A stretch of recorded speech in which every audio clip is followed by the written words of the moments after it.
Welcome to the Tech Meme Ride Home for Tuesday, July 7th, 2020. I'm Brian McCullough. Today, TikTok pulls its app completely for the Hong Kong market. But could the U.S. ban TikTok in the U.S. market? And India is showing us what happens when TikTok gets banned in a market. Palantir is about to IPO. A new video compression standard is actually a pretty big deal. And Alphabet's Loon Moonshot project hits a major milestone. Here's what you missed today in the world of tech. I told you yesterday that social media platforms were hitting the pause button in terms of cooperating with requests from authorities for user data in Hong Kong. Well, TikTok has gone one step further and actually pulled the TikTok app completely from the Google Play and Apple App Store in Hong Kong in light of that new security law we talked about yesterday. TikTok says it doesn't and wouldn't share user info with the Chinese government.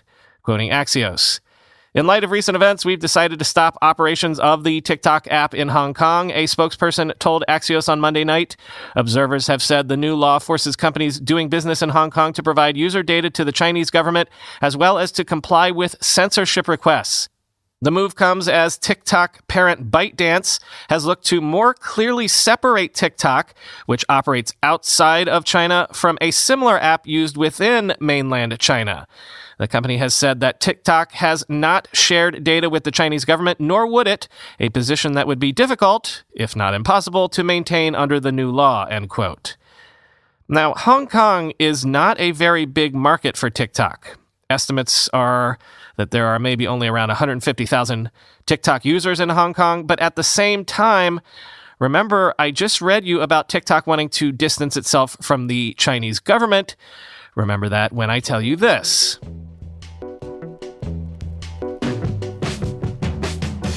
In an interview on Monday, U.S. Secretary of State Mike Pompeo said that the U.S. is, quote, looking at banning TikTok and other Chinese social media apps in the U.S., quoting CNBC. When asked in a Fox News interview if the U.S. should be looking at banning TikTok and other Chinese social media apps, Pompeo said, quote, "We are taking this very seriously. We are certainly looking at it. We have worked on this very issue for a long time," he said. "Whether it was the problems of having Huawei technology in your infrastructure, we've gone all over the world and we're making real progress getting that out. We declared ZTE a danger to American national security," Pompeo added, citing the two Chinese telecommunications networking companies. Quote, "With respect to Chinese apps on people's cell phones, the United States will get this one right too," end quote. So I don't have an opinion either way on potentially banning TikTok. So don't get the impression from what I'm about to say that I'm somehow rooting for this or hoping that it happens. But if such a thing did happen, if the US banned TikTok, that would be absolutely wild. On the one hand, how big a deal would it be if a major social network suddenly went away? I'm not suggesting people would riot or anything, but, as Mike Butcher only kind of sort of was joking on Twitter, quote, "Well, this would lose Trump the election for Gen Z right off the bat," end quote. But at the same time, remember how the teens allegedly organized that attempt to buy fake tickets to the Trump rally on TikTok? Maybe Trump sees TikTok as a weapon wielded by his political enemies in more ways than one. But also, again, what would happen? Would some alternative platform rise up to take all the suddenly high and dry TikTokers in? Facebook just announced it was shutting down its TikTok clone. It's been a while since there was a full-on platform diaspora. I guess the canonical example is Reddit becoming Reddit because users fled Dig en masse. But in a modern, mature social platform sense, what would happen if a platform suddenly disappeared? Would the community just evaporate? We've seen platforms sort of sort by generational cohort, the youngs onto Snapchat first and Instagram, and now the younger youngs onto TikTok. But how would the sorting happen if a platform straight up evaporated? Again, not hoping that this would happen, not even thinking it will. I think this is probably posturing for leverage on the part of the U.S. government. But if it did happen, it would be absolutely fascinating. And one other angle here. What about the TikTok creators and influencers? Because look, This is all happening in India right now. Remember, India banned TikTok outright. So how's that going? Well, Wired takes a look at the whole situation, and among other things, it's been devastating for, as I said, TikTok influencers. Let me quote from this piece.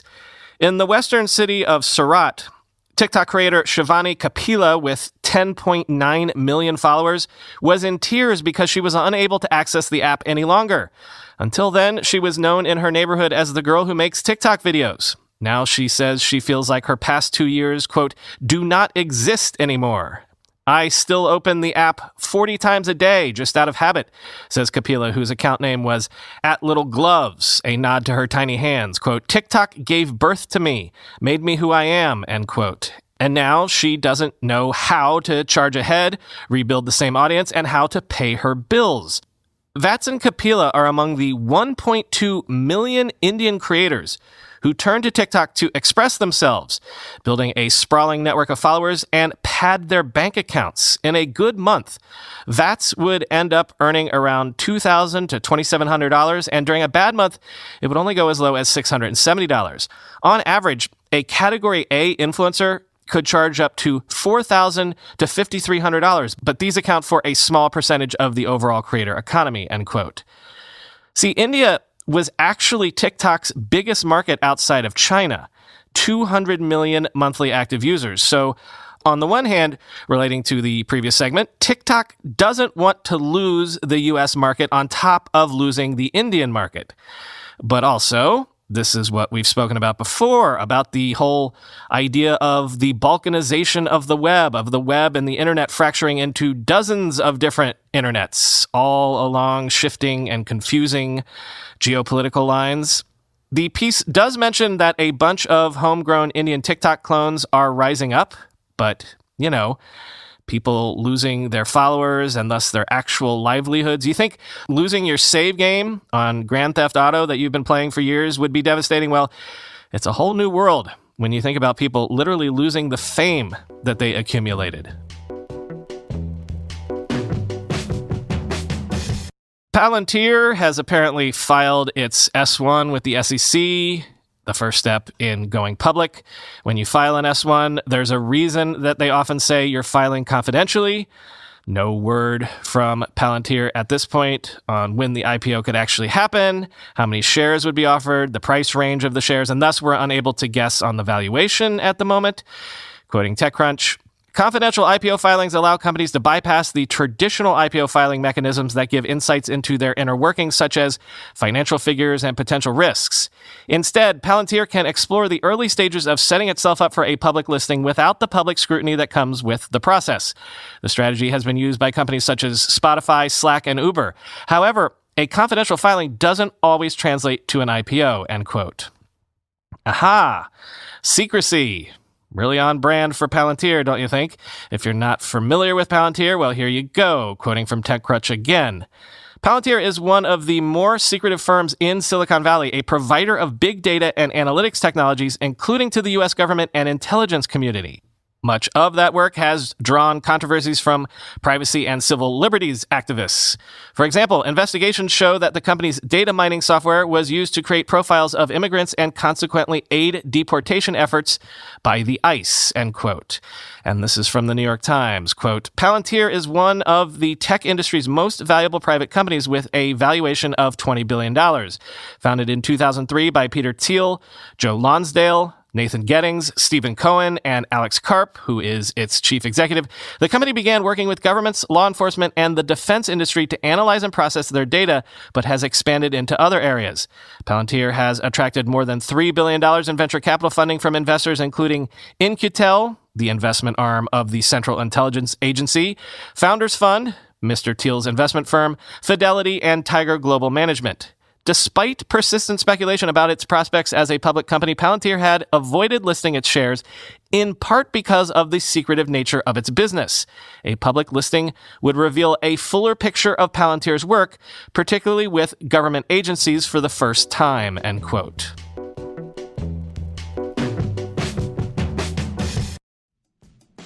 Double Up is an agency that helps content creators create digital businesses with real, reliable revenue. Over the past year, Double Up has helped companies, influencers, and podcasters build millions of dollars of value. Double Up will dig into your audience data and identify opportunities to grow your business and better serve your most passionate fans. Double Up will shape a digital product strategy to capitalize on high leverage opportunities and maximize return on your time and creative energy. Double Up will launch, grow, and optimize digital and subscription products to help you realize predictable and recurring revenue. Double Up has helped the likes of Sam Harris, Peter Attia, and Rhonda Harris create solid businesses with reliable subscription revenue, all by serving their fans and communities. Let Double Up take a look at your content and your audience and create some solutions to make a real lasting business. Check them out at doubleup.agency. That's doubleup.agency. And when you get in touch, tell them Brian sent you. When it's time to hire, I know that finding the right person for your company can be challenging. This is especially true in a small business where every employee truly impacts the whole organization. So when you're ready to find that next hire, LinkedIn can help. LinkedIn Jobs matches your role with qualified candidates so you can find the right person quickly. I am not making this up. I'm doing a Zoom call later on this week with someone that we might hire, and we found them on LinkedIn, of course. We need someone to help with our nascent YouTube efforts.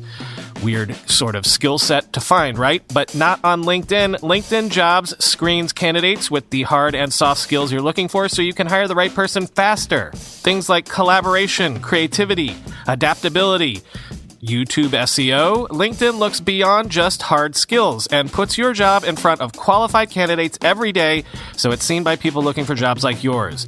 That's why companies rate LinkedIn Jobs the #1 hiring platform for delivering quality hires. Find the right person for your business with LinkedIn Jobs. You can pay what you want and get the first $50 off. Just visit linkedin.com/ride. Again, that's linkedin.com/ride to get $50 off your first job post. Terms and conditions apply. Fraunhofer, that sort of weird hybrid society and research institution in Germany that brought us the MP3 codec all those years ago, has announced H.266, also known as VVC, a new video compression standard that Fraunhofer says cuts file sizes by around 50% compared to its predecessor, and it does so without compromising image quality in any way. In fact, quoting VentureBeat, VVC is Fraunhofer's direct sequel to HEVC, the high-efficiency video coding standard that's been in use since 2013. While HEVC was considered to be impressively adept for its time at cutting down video file sizes, VVC is being billed as a quantum leap in coding efficiency, reducing data requirements by around 50% without compromising visual quality. As a result, Fraunhofer says, a 4K video that previously required 10 gigabytes of data for 90 minutes of video can now be encoded in 5 gigabytes of data, ideal for streaming ultra-high resolution videos to TVs or 360-degree panoramic videos to VR headsets. Since 4K, 8K, and 360-degree videos contain far more data than the sub-2K and smaller videos that dominated TVs and monitors for the first half of the 2010s, they're much more likely to fill devices and choke mobile networks, a factor that made commercial transmission of such videos extremely difficult, if not completely impractical. Versatile video coding, which is what VVC stands for, promises to enable efficient transmission and storage across all video resolutions, ranging from the classic 480p SD through 8K, as well as supporting HDR color palettes, which require more bits per pixel for superior rendering of brightness, darkness, and intermediate shading. Additionally, VVC supports adaptive resolution changes and tile-based streaming with the ability to support wider color gamuts and resolutions even higher than 8K in the future. As was the case with each prior protocol, H.266/VVC will require new encoding and decoding chips, which Fraunhofer says, quote, are currently being designed, end quote. Major chip and technology companies, including Apple, Ericsson, Intel, Huawei, Microsoft, Qualcomm, and Sony, are all industry partners, virtually guaranteeing widespread adoption from an early date, end quote. You might think that this is a boring story, yay, some new file type that makes stuff smaller. But actually, this sort of stuff is often huge. Again, the MP3 which the Fraunhofer Society developed, upended the entire music industry. And actually, if you want to hear more about how Fraunhofer works, how they're these amazing digital compression wizards, and how they actually quietly make a ton of money licensing what they do, over at the Internet History Podcast, I once interviewed Karlheinz Brandenburg, one-time head of the Fraunhofer Society and inventor of the MP3. If you're curious, link to that episode of the Internet History Podcast in the show notes. Quick follow-up here. We now have a date for when the Fab Four will testify before the House Judiciary Committee relating to antitrust issues. The Fab Four, of course, means the CEOs of Amazon, Apple, Facebook, and Google. Mark your calendars. It's going to be July 27th. But also note, they will be allowed to appear virtually. So that's going to be wild. Maybe we should all just get on a mega Zoom call or something. Here's the statement from House Judiciary Committee Chairman Jerry Nadler and Antitrust Subcommittee Chairman David Cicilline. Quote, "Since last June, the subcommittee has been investigating the dominance of a small number of digital platforms and the adequacy of existing antitrust laws and enforcement. Given the central role these corporations play in the lives of the American people, it is critical that their CEOs are forthcoming. As we have said from the start, their testimony is essential for us to complete this investigation." End quote. Finally today, a milestone worth marking. Alphabet's Loon is that moonshot company that wants to deliver internet via balloons. Yes, balloons, if you'll remember. Well, Loon has apparently started providing internet service in Kenya today in the first ever commercial deployment of its tech. Loon is delivering 4G LTE to tens of thousands of people living in a remote 31,000 square mile area in Kenya, again, via balloon. Balloons that hover 12 miles in the stratosphere, way above where commercial airplanes fly. Quoting the New York Times, Loon, a unit of Google's parent company Alphabet, launched 35 balloons in recent months in preparation for Tuesday's start. It is collaborating with Telecom Kenya, the East African nation's third largest carrier. The balloons had previously been used only in emergency situations, such as in Puerto Rico in 2017 after Hurricane Maria wiped out cell towers. Loon bills the service as a cost-effective solution to the difficult challenge of bringing internet access to people in underserved remote areas. The Kenya venture is being closely watched by telecom providers in other countries as a test of whether the technology is reliable and the service can be profitable. The balloons, made from sheets of polyethylene, are the size of tennis courts. They are powered by solar panels and controlled by software on the ground. While up in the air, they act as floating cell towers, transmitting internet signals to ground stations and personal devices. They last for well over 100 days in the stratosphere before being returned to Earth. By allowing phone companies to expand their coverage where needed, the balloons are intended to offer countries a cheaper option than laying cables or building cell towers. This could be effective in Africa, where just over 28% of the continent's 1.3 billion people were using the internet in 2019, the lowest rate in any region worldwide, according to the International Telecommunication Union, a United Nations agency. And even as more users have come online, internet costs remain too high for many Africans. The Kenyan authorities have said the balloons will help the country retain its competitive advantage in technological innovation. In the course of the testing that led up to Tuesday's launch, over 35,000 users on the telecom network connected to the internet through a Loon balloon. The users, some in remote towns in Kenya, use the service to stream video, browse websites, and make video and voice calls on applications like WhatsApp, end quote.